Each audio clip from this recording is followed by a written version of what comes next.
The tactical team exhausted every resource available, from communication to playing family messages. The gunfire, the exchange of gunfire there was thousands of gunfire.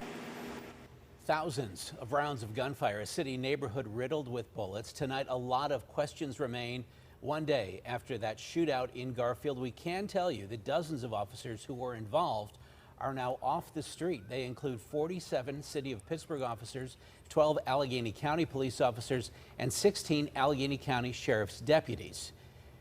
Police say those officers will be evaluated after their involvement in that highly charged situation yesterday. They'll likely be off the streets for several days. Thanks for joining us at 5. I'm Ken Rice. And I'm Christine Sorensen. The gunfire on Broad Street has long since ended, but the disbelief coming from neighbors is loud and clear. Erica Moke spoke to those neighbors and got an up-close look at that damage. Erica.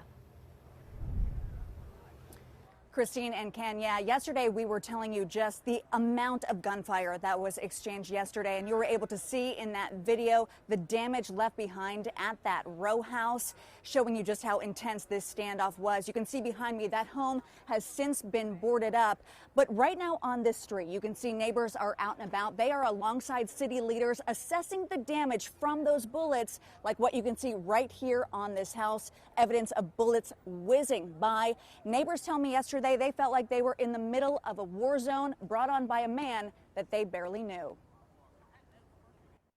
Good morning, sir. How's your day? And then he was telling me that they're going to pay for this. I'm like, ooh, I said, be on the street. It's cool. He said, you'll see. And he walked away. That man, who lives just a few doors down, says he had no idea that just days after that conversation with William Hardison, he'd turned what's been described as a normal, quiet neighborhood into a nightmare. I couldn't even count. It had to be over 2,000 rounds. Coming and going. Please him, please him. They were so loud, you would have thought it was a bomb. City officials and police giving an update today on the response, saying their attempts to make contact with Hardison and bring the situation to a peaceful end were met either by silence or that barrage of bullets.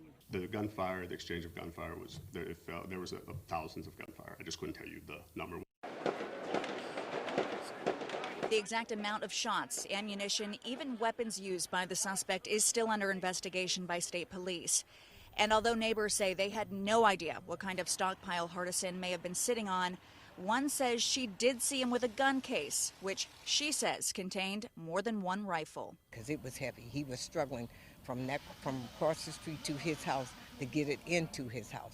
His house, the one he refused to leave, now left battered from a gun battle, as are the homes nearby, including the one that shares a wall with the now crime scene. Our camera was invited inside, capturing several bullet holes in that shared wall, one big enough to see right through. It was a dramatic scene. I didn't never think it would have got to this point. Now, it is still not known where the shot that killed the suspect came from. Again, that's still under investigation. The neighbor who lives immediately next door didn't want to go on camera. She said that there are at least 4 bullet holes in her wall, and any of them could have killed her. Thankfully, though, she evacuated, and she and her pets are okay. We're live tonight in Garfield. Erica Moke, KDKA TV News. Erica, thanks.